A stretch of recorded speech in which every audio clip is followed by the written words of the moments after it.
नमस्कार, मैं हूं आपके साथ मयंक। तो हमने देखा कल किस तरह अमेरिका ने ईरान की न्यूक्लियर साइट्स पर हमला किया। उसके बाद ईरान की तरफ से इजराइल पर मिसाइल्स की बौछार कर दी गई और बहुत बड़ा नुकसान इजराइल को हुआ। तेल अवीव में, हाइफा में कई जगह से तबाही की तस्वीरें आई। लेकिन अब इस चर्चा में एक बहुत बड़ा सवाल है जो शायद हमारे दर्शकों के मन में भी होगा, सभी के मन में है कि अब रूस इस पूरे मामले में क्या कदम उठाने वाला है। क्या रूस ईरान की बड़ी मदद करने के लिए सामने आएगा? ये बड़ा सवाल है जो सबके मन में है।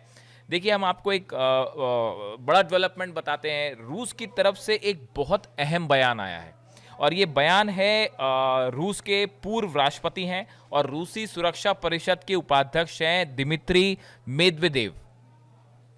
इनकी तरफ से ये कहा गया है, जो कि पूरे सोशल मीडिया में और इंटरनेशनल मीडिया में चर्चा का मुद्दा बना हुआ है और इसको बड़े ध्यान से समझने की ज़रूरत है। इन्होंने पहली बात तो ये कही है कि ये जो हमला अमेरिका ने किया है, इससे ईरान अब और मजबूत होगा। बात नंबर एक, ये कह रहे हैं कि ईरान, जो अमेरिका ने हमला किया ईरान के न्यूक्लियर साइट्स पर, उससे ईरान और मजबूत होगा, कमजोर होने की बजाय। इन्होंने असल में 10 बड़े पॉइंट्स कहे हैं, मैं आपको बताना चाहता हूं। उसमें जो सबसे बड़ी बात है, सबसे बड़ी बात यह जो इन्होंने कही कि अमेरिका के इस हमले के बाद कई देश ईरान को सीधे अपने परमाणु हथियारों की आपूर्ति करने के लिए तैयार हैं। इनका कहना ऐसा है कि अब कई देश ऐसे हैं जो ईरान को परमाणु बम, एटम बम दे सकते हैं। अब देखिए, अगर रूस के एक बड़े अधिकारी की तरफ से बयान आता है, इन्होंने कहा है several countries ready to supply nuclear warheads to Iran. अब ये जो दिमित्री मेदवेदेव हैं, एक तो ये पुतिन के बेहद करीबी माने जाते हैं। माना जाता है कि पुतिन जो है हर बड़ा जो फैसला लेते हैं वो इनसे सलाह मशविरा जरूर करते हैं और ये सुरक्षा परिषद के उपाध्यक्ष भी हैं। इससे आप अंदाज लगाइए, पूर्व राष्ट्रपति रह चुके हैं। अब अगर ये कह रहे हैं कि ईरान को कई देश न्यूक्लियर बॉम्ब दे सकते हैं, एटम बॉम्ब दे सकते हैं, इसका क्या मतलब निकाला जाए? क्या इसका यह मतलब निकाला जाए कि रूस अब ईरान को न्यूक्लियर बॉम्ब दे सकता है, या उसकी टेक्नोलॉजी दे सकता है, या उससे बड़ी कोई चीज हस्तांतरण कर सकता है, उसे ट्रांसफर कर सकता है?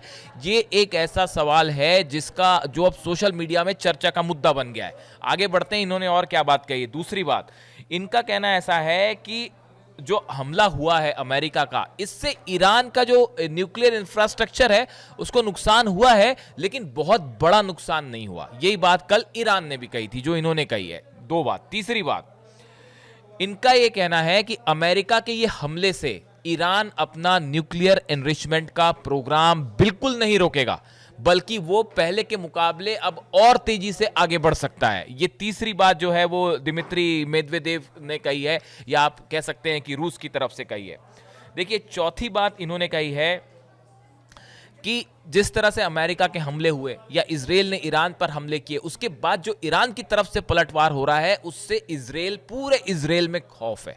इजराइल के जो तेल अवीव में तबाही हुई, हाइफा में तबाही हुई, हम देख रहे हैं नॉर्थ इजराइल में, मिडिल इजराइल में, साउथ इजराइल में जिस तरह से तबाही मची है, उससे इजराइल के लोग बुरी तरह से डरे हुए हैं। ये कहना है रूस का। पांचवी बात, वो ये कह रहे हैं कि अमेरिका को ट्रंप ने अब एक नए वॉर में उलझा दिया है, एक नए संघर्ष में उलझा दिया है, जिससे अमेरिका आसानी से बाहर नहीं आ पाएगा। ये इन्होंने पांचवी बड़ी बात कही है। इनका कहना ऐसा है कि हमला जैसे ही अब ट्रंप ने इजाजत दी और अमेरिका ने हमले किए ईरान के न्यूक्लियर साइट्स पे, एक बड़े संघर्ष की तरफ अमेरिका को धकेल दिया है ट्रंप ने। छठी बात ये कह रहे हैं कि जिस तरह से अमेरिका की तरफ से इस तरह से कोशिश की जा रही है, या इजराइल की तरफ से कोशिश की जा रही है कि ईरान में जो है वो सत्ता परिवर्तन हो जाए और अली खामेनेई जो है वो हट जाए पद से, या उन्हें हटा दिया जाए, रूस का कहना ऐसा है कि इन हमलों के बाद ये सत्ता हस्तांतरण तो अब संभव ही नहीं है। ये कह रहे हैं कि अब खामेनेई, अली खामेनेई जो सुप्रीम लीडर हैं, ये पहले के मुकाबले और मजबूत हो गए हैं। पूरे दुनिया के मुस्लिम्स की ही नहीं, कई ऐसी कंट्रीज हैं जिनकी सहानुभूति और जिनका समर्थन अब अली खामेनेई साहब के साथ है, ऐसा रूस का कहना है। सातवीं बड़ी बात इन्होंने कही है कि देखिए जो ये समर्थन वाली बात है, इसी का है कि कुछ लोग ऐसे थे ईरान में, ईरान का एक फैक्शन ऐसा था जो वहाँ की जो सर्वोच्च लीडर है उनका विरोध करता था, उनके अगेंस्ट अपने विचार रखता था। लेकिन इस हमले के बाद अब ये जो लोग अगेंस्ट थे खामेनी साहब के, अब वो भी उनके समर्थन में आके खड़े हो गए। ये एक और बड़ा फायदा ईरान को हुआ है। आठवीं बड़ी बात इन्होंने जो है ये कहा है कि पूरी दुनिया में अधिकांश देशों ने इजराइल के हमले का विरोध किया है। यानी पूरी दुनिया में इजराइल के खिलाफ एक बड़ा जनमत तैयार हुआ है। जिस तरह से इजराइल ने हमले किए ईरान के ऊपर, बातचीत का दौर चल रहा था अमेरिका से, उसके बीच में हमले कर देने की वजह से बहुत से देश ऐसे हैं दुनिया के जिन्होंने इजराइल के खिलाफ अपना जो है वो स्टैंड लिया है। इसके अलावा देखिए इन्होंने एक 10वीं बड़ी बात कही है जो बड़ी इंपॉर्टेंट है। इन्होंने एक प्रकार से डोनाल्ड ट्रंप के ऊपर तंज कसा है। उन्होंने कहा है कि डोनाल्ड ट्रंप जो है उनको लेकर ये कहा जा रहा था चुनाव के समय कि भाई ये शांति स्थापित करेंगे, ये एक ऐसे राष्ट्रपति के रूप में अब बनना चाह रहे हैं, सामने आ रहे हैं जो दुनिया में जितने वॉर्स हैं वो ख़त्म कर देंगे। लेकिन ईरान पर हमला करके इन्होंने अपनी इस छवि को ही ठेस पहुंचाया है और इन्होंने तंज कसते हुए कहा है कि अब ट्रंप तो नोबेल प्राइज़ भूल जाएं। इस हमले के बाद ट्रंप जो है प्रेसिडेंट को अब अपना नोबेल प्राइज़, अगर वो उनके मन में मंशा है कि उन्हें नोबेल पीस प्राइज़ चाहिए, तो वो नोबेल पीस प्राइज़ तो अब भूल जाएं। ऐसा दिमित्री मेदवेदेव जो पूर्व राष्ट्रपति हैं रूस के, इन्होंने कहा है। तो देखिए ये असल में ये जो बड़ी बातें, जो 9-10 बड़ी बातें कही गई हैं रूस की तरफ से, ये सिर्फ कहने की बातें नहीं है। देखिए इनमें है ना, इन हर बातों के अंदर एक बड़ा संदेश है, एक डिप्लोमेटिक संदेश है। जो ये न्यूक्लियर वाली बात कही इन्होंने कि भाई अब कई देश न्यूक्लियर बॉम्ब देने के लिए तैयार हो जाएंगे, आप इसका मतलब समझ रहे हैं? ये एक प्रकार से चाइना को भी संदेश है, ये एक प्रकार से नॉर्थ कोरिया को भी संदेश है। और आने वाले वक्त में रूस, ये ऐलान एक प्रकार से रूस का माना जा रहा है कि ईरान के न्यूक्लियर प्रोग्राम को रूस का समर्थन जारी रहेगा। ना सिर्फ जारी रहेगा बल्कि पहले से ज़्यादा समर्थन होगा। देखिए इसके अलावा एक बड़ी बात और ये है कि आज जो ईरान के विदेश मंत्री हैं अब्बास अराक्ची, वो रूस में हैं, पहुंच गए हैं और वो मुलाकात करेंगे रशिया के प्रेसिडेंट पुतिन से। अब इस मुलाकात में ये मुलाकात बेहद अहम मानी जा रही है। देखिए अभी जो स्टेटमेंट आया है अमेरिका की तरफ से, अमेरिका ने कहा है कि हमारा उद्देश्य जो न्यूक्लियर साइट्स को निशाना बनाना था, ईरान के खिलाफ हमारी जंग नहीं है। अब आज की इस मुलाकात में अब्बास अराक्ची और व्लादिमीर पुतिन की मुलाकात में यह तय होगा कि रूस का अगला कदम क्या होगा। क्या रूस किसी रूप में मिलिट्री के स्तर पे कोई सहयोग करना चाहेगा, खुलकर सामने आना चाहेगा?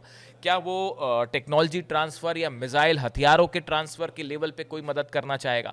यूनाइटेड नेशन सिक्योरिटी काउंसिल की बैठक हुई है, उसमें चाइना ने विरोध किया, रूस ने विरोध किया, कई कंट्रीज ऐसी हैं जिन्होंने अमेरिका के इस हमले का विरोध किया है। वहाँ पे रूस का क्या रुख होगा, ये इन सब मुद्दों पे डिटेल में बात होगी। अब आप देखिए एक अहम बात ये है कि रूस और ईरान के बीच इस साल जनवरी में एक स्ट्रैटेजिक पार्टनरशिप का अनाउंसमेंट हुआ था, जिसमें कहा गया था कि भाई अगर कोई भी देश हमला करता है एक दूसरे पर तो ईरान या रूस उसकी मदद नहीं करेंगे बल्कि खिलाफ खड़े होंगे उसके। तो देखिए एक स्ट्रैटेजिक पार्टनरशिप तो रूस और ईरान के बीच लंबे समय से चली आ रही है। अब सवाल ये है कि इस पूरे मैटर में देखिए पुतिन जो है वो बड़ा संभल के कदम उठा रहे हैं इस पूरे मामले में। वो एक तरफ तो यूक्रेन युद्ध है, तो वो सीधा सीधा जो है अभी ऐसी स्थिति में नहीं जाना चाहते शायद कि रूस एक नए युद्ध में उलझ जाए।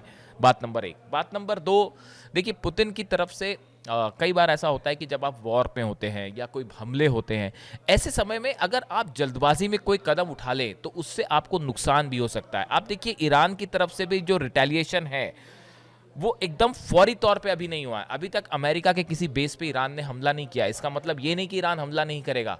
आप ईरान की तरफ से कहा गया साहब जगह भी हम तय करेंगे, हमारी सेना जगह तय करेगी और टाइम भी हम तय करेंगे। तो ये बहुत एक स्ट्रेटेजिक डिसीजन होगा या ईरान का कि कहाँ हमला करना है। जो ईरान के सर्वोच्च नेता हैं अयातुल्ला अली खामेनी साहब, इनके जो सलाहकार है अली शाम खानी, ये इनके बेहद करीबी हैं जो इनसे सलाह करके ये हर कदम उठाते हैं। इन्होंने एक्स पर एक पोस्ट लिखा है, उन्होंने लिखा है भले ही परमाणु स्थल नष्ट हो जाए लेकिन खेल अभी खत्म नहीं हुआ है। इससे आप समझ जाइए कि ईरान जल्दी ही अमेरिका पर बड़ा पलटवार करेगा। हमने पहले ही आपको पिछले वीडियो में बताया था अमेरिका के 60 करीब बेसेस हैं इराक में, यूएई में, बहरीन में, कतर में, किसी पे भी हमला हो सकता है। इसके साथ ही जो जितने एम्बेसीज हैं अमेरिका की, वो सब टारगेट पे हैं ईरान के। तो अब देखना है कि अगले 24 से 48 घंटे में और खासकर रूस से इस मुलाकात के बाद क्या हो सकता है। इसी बीच में अमेरिका के जो विदेश मंत्री हैं मार्को रूबियो, उन्होंने चीन से आग्रह किया है कि भाई ईरान जो है वो स्ट्रेट ऑफ हॉर्मुज को बंद ना करे। लेकिन ईरान की संसद ने ये प्रस्ताव पास कर दिया है, ये अनुमति दे दी है कि ईरान चाहे तो स्ट्रेट ऑफ हॉर्मुज को बंद कर दे। अगर ऐसा होता है, दुनिया के 20% ऑयल और गैस स्ट्रेट ऑफ हॉर्मुज से सप्लाई होता है, अगर ये ईरान ने बंद कर दिया तो ये बड़ा झटका होगा अमेरिका के लिए और पूरी दुनिया के लिए। ऐसे में देखिए, इस पूरे वॉर में अब एक स्ट्रेटेजिक टाइम लिया जा रहा है अपनी रणनीति बनाने का, ईरान की तरफ से भी और रूस की तरफ से भी, और जल्दी हम देख सकते हैं कि इस पे कोई बड़ा फैसला हो सकता है। जो भी अपडेट होगा हम आप तक पहुंचाएंगे। Thank you.